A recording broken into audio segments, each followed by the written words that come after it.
참 예수님 사랑합니다. 네.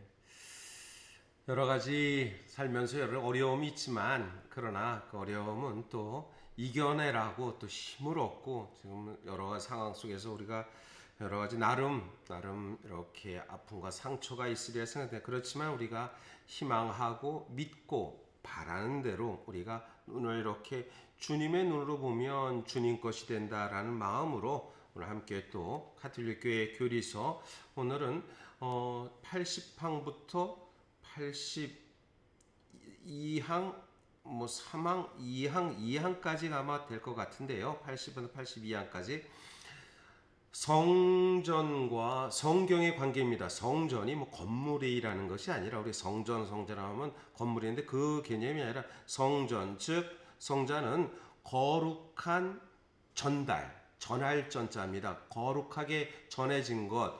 그래서 예수 그리스도의 구원의 사건이 기록되지 않는 부분, 성경은 분명히 거룩한 경전 쓰여진 거죠. 하나님의 구원의 사건이 거룩하게 기록된 것이다. 그러나 둘이 서로 이 둘로 마치도 성경은 옳고 성전은 아니고 둘로 즉 이분법적인 그 개념이 아니라는 것을 우리 가톨릭 교회는 가르칩니다. 80항입니다. 성전과 성경은 서로 긴밀히 연결되고 또 상통합니다. 이 둘은 동일한 신적 원천에서 솟아나와 어떤 방식이든지 하나를 이루며 같은 목적을 지향하고 있기 때문입니다. 이 둘은 모두 세상 끝날까지 언제나 즉 마태복음 28장 20절인데 당신 백성과 함께 계시겠다고 약속하신 그리스도의 신비를 교회 안에 온전하게 하고 그 열매를 풍부히 맺게 합니다.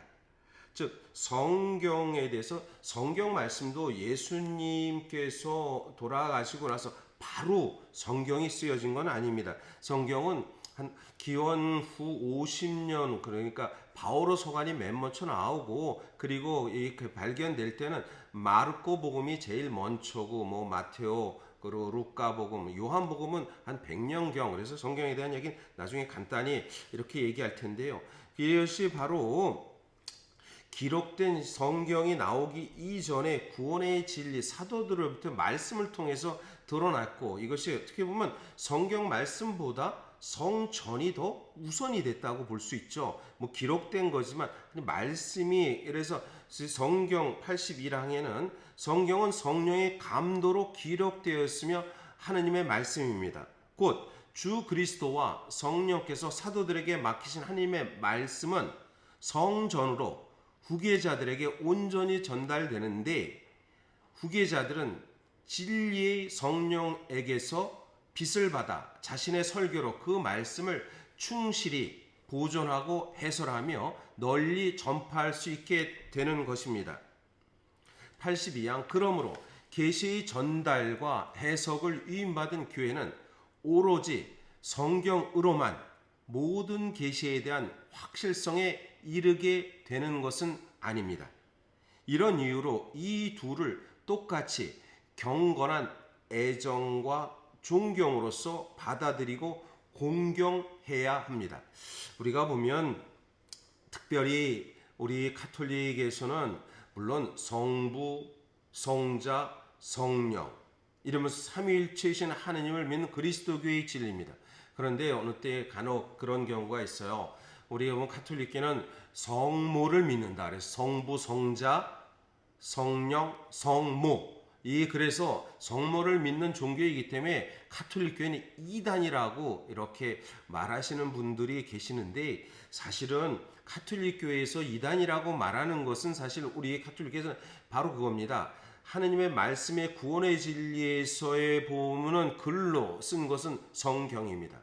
하나님 말씀의 구원의 진리가 구전으로 전해졌다는 것이 바로 이것이 성전입니다.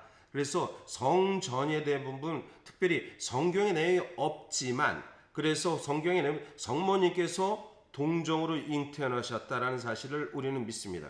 예수님의 출산 이후에도 성모님은 평생 동정으로 사셨다는 것을 우리는 믿습니다.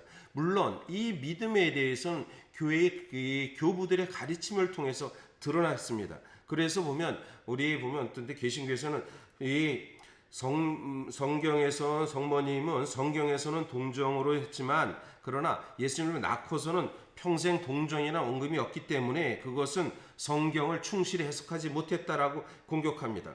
그렇지만 우리는 교부들의 진술을 통해서 성모님의 평생 동정성에 대해서 우리는 가르칩니다. 그래서 우리는 받아들입니다. 또 한편 오직 성경으로만 신앙생활을 한다는 우리 개신교회에서의 가르침과 달리 그래서 우리 가톨릭에서는 성경을 성경에서 근거로 성경뿐 아니라 교회의 가르침, 즉 성전을 우리는 믿습니다. 라고 해서 이것이 우리 가톨릭 교회에서 가르친다는 것은 특별히 가톨릭에서는 여러 가지들, 많은 것은 성모님의 교리 같은 경우는 성전의 가르침이 이렇게 있다라고 이렇게 말할 수 있습니다. 그것은 보면 사도들의 생생한 기억, 체험으로 모든 것이 성경에 기록될 수 없습니다.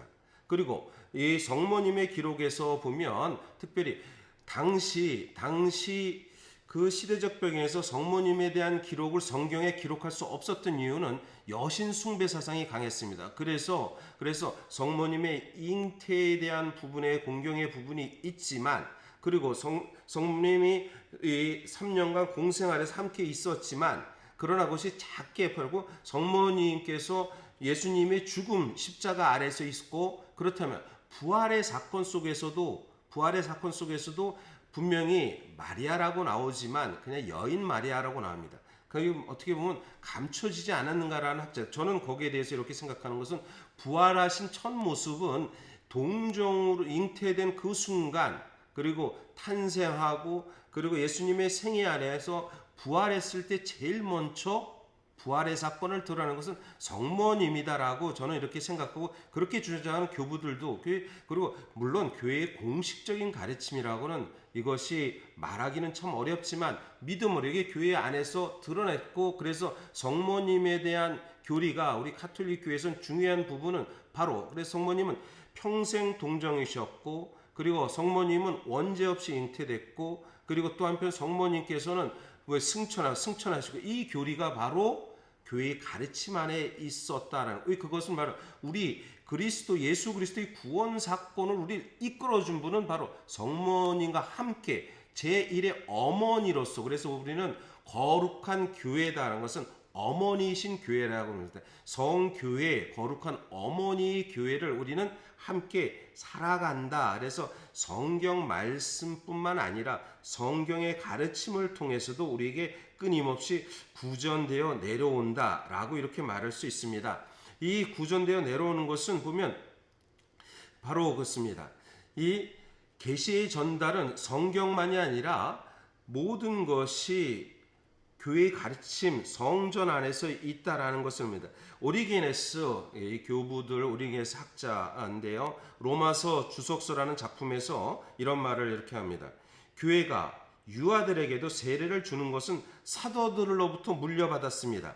또한 다른 주교님들도 모든 분들이 사도로부터 물려받았다고 합니다. 그러나 이 유아 세례의 근거가 성경에 있는가 했을 때는 성경에서는 직접적으로 왜냐하면 성경은 예수님께서는 마테오, 마르코, 루카복음엔 예수님이 이 세례를 받았다는 말만 있지만 세례를 줬다는 얘기가 없습니다. 그러나 요한복음은 예수님도 세례를 줬다라고 기록됩니다. 물론 그 이후 요한복음 4장에서 예수님은 사실 세례를 주지 않았지만 이런 얘기가 나옵니다. 이 모든 것은 바로 예수님께서 세례를 받았고 예수님이 줬다까지 이렇게 얘기하는 것은 세례 성세의 근거 안에서 예수님의 구원의 선포를 예수님께 직접 드러냈다라고 합니다. 예수님과 사도들에게 했던 그것은 교회 안에서 그래서 가톨릭 교회는 교회 가르침을 해서 바로 유아 세례도 이 사도들을 통해서 주었기 때문에 그래서 성경에는 없는 내용이지만 그러나 교회 가르치면서 유아 세례의 그것은